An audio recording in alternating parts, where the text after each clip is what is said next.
My name is Robert. I'm 73 years old. I'm sitting here in my kitchen, and I need to tell you something.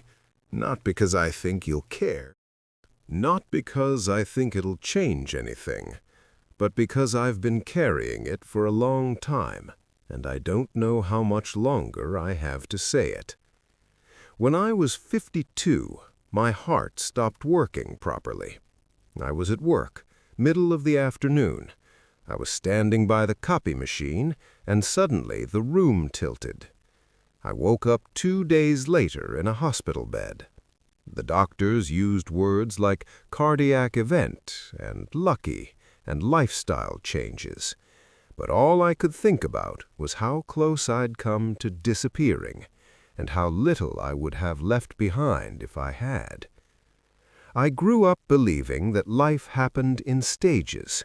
You go to school, you get a job, you work hard, you build something, you retire, then, finally, you rest. I followed that plan exactly. I went to college, got a degree in accounting, started working at a firm downtown, moved up slowly, got married at 34, had 2 kids, bought a house in the suburbs. I did everything I was supposed to do. And for years, I thought I was doing it right. But lying in that hospital bed, with the beeping machines and the white ceiling and my wife asleep in the chair beside me, I realized something. I had spent 30 years waiting. Waiting for the next promotion, waiting for the next raise, waiting for the kids to get older, waiting for retirement, waiting for life to feel like it was supposed to feel, and it never did. I don't remember deciding to live that way. It just happened. One day you're 25 and full of plans, and the next day you're 52, and you can't remember the last time you did something just because you wanted to. Everything became about later. We'll travel when the kids are grown. I'll take up painting when I have more time. I'll call my brother next week. Next week, next year, when things settle down, when I'm less busy. But things never settled down. My father died when I was 45. Heart attack, same as me, almost. We hadn't spoken in 6 months when it happened. Not because we fought, just because we were both busy. We kept meaning to call each other. I went to his funeral and stood there looking at his casket, and all I could think about was the last conversation we had. It was about the weather. The weather, that was the last thing I ever said to my father. After my heart attack, I went back to work after 3 months. Everyone said I looked good. Everyone said I was lucky. Everyone said I should take it easy. But I didn't change anything. I worked the same hours, took the same calls, sat in the same meetings about the same problems. I told myself I'd make changes later, when things calmed down. It took me 5 more years to realize that later wasn't coming. I was 57, sitting in my car in the parking lot after work. It was dark. Everyone else had gone home, and I thought, what am I doing? I couldn't answer that question. I started making small changes after that. I stopped working late on Fridays. Started saying no to projects I didn't need to take. Started leaving my phone in the other room during dinner. My wife noticed. One night she said, "You seem different."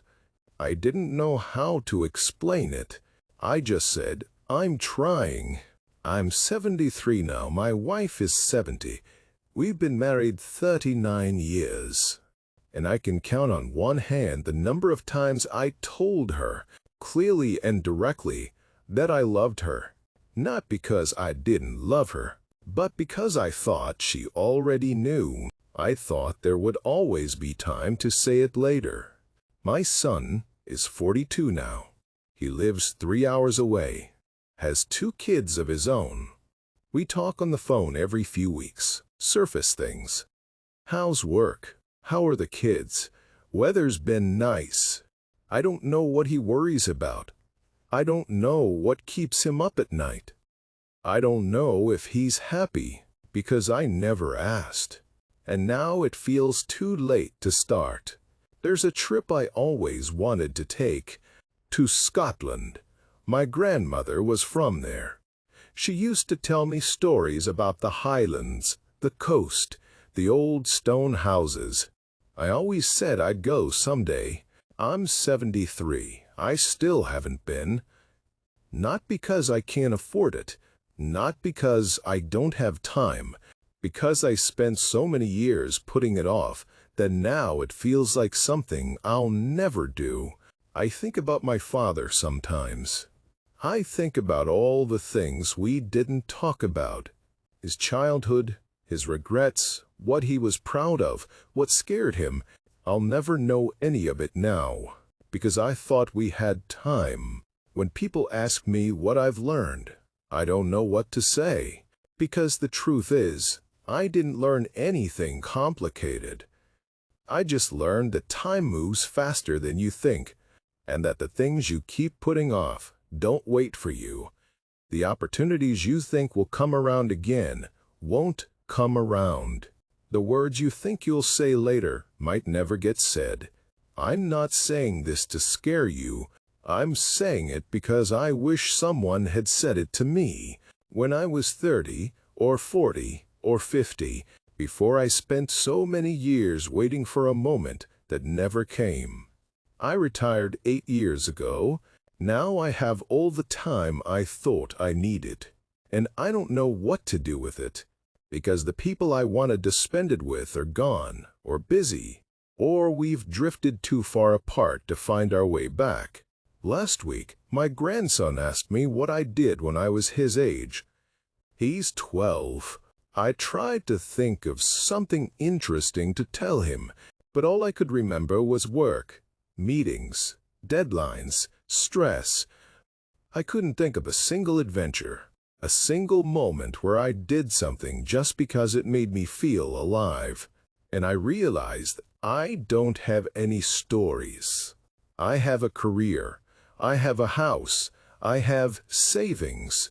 But I don't have stories. If I could go back, I wouldn't change the big things. I'd change the small ones. I'd call my father more. I'd ask my wife about her day, and actually, listen, I'd take my kids camping even when I was tired. I'd go to Scotland.